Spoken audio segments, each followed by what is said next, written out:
Abiso sa mga motorista pansamantalang isinara ang Kulyat Bridge sa Quezon City. Inuutos po ito ng lokal na pamahalaan kasunod ng sunog sa ilalim ng tulay nitong Sabado. At may unang balita live si James Agustin. James. Ivan, good morning. Maraming mga motorista yung apektado ng pansamantalang pagsasara nitong Kulyat Bridge dito sa Congressional Avenue sa Quezon City. May inilatag naman ng mga alternatibong ruta ang lokal na pamahalaan. Yun nga lang, kinakailangan talaga na maglaan ng dagdag na oras sa biyahe ng mga motorista. Hinarangan ng mga steel fence plastic barrier traffic cone ng bahaging ito ng Congressional Avenue sa Quezon City. Dahil sarado muna sa mga motorista magkabilang lane ng Kulyat Bridge simula kahapon. Kasunod yan na nangyaring sunog nitong Sabado ng gabi sa mga bahay na nakapwesto sa ilalim ng tulay. Apektado ang mga motorista na galing sa EDSA. Ang motorcycle taxi rider na si Risky humanap ng alternatibong ruta.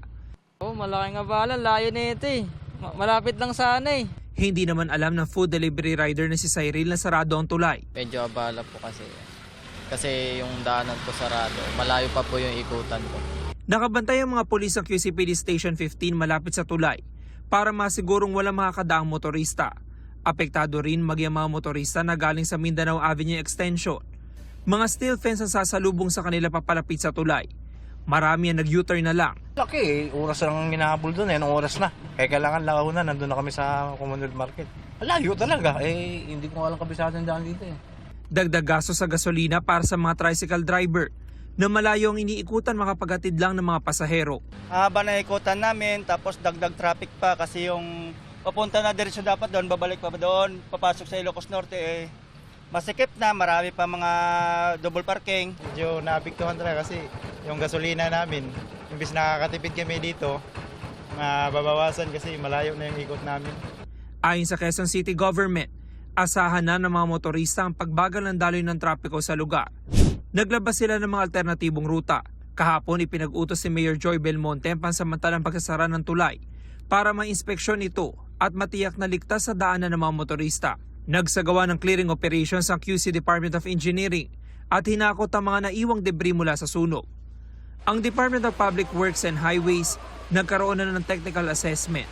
Aayusin ng ahensya ang umangat na bahagi ng asfalto sa tulay. Pinag-aaralan na rin ng technical team ang rehabilitasyon ng Kulyat Bridge.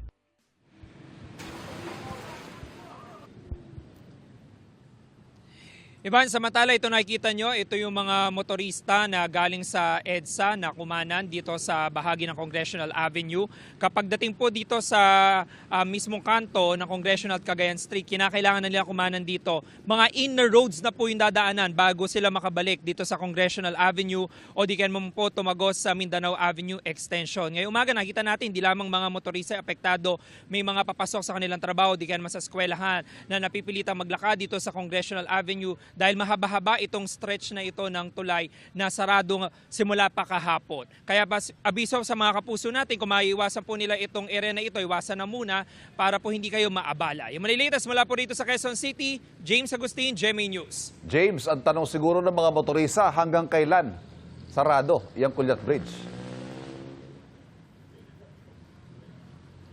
Naku Ivan, natanong din natin yan pero wala pang definite na sagot kung kailan pa mabubuksan itong Kulyat Bridge dahil kahapon nagkaroon pa lamang ng technical assessment ang local government maging ng DPWH dito sa Kulyat Bridge. Meron pa sila isasaayos dyan na mga naapektuhan ng sunog ng Sabado at may binabanggit din ng DPWH na posibleng rehabilitasyon nitong Kulyat Bridge. Ivan. Maraming salamat, James Agustin.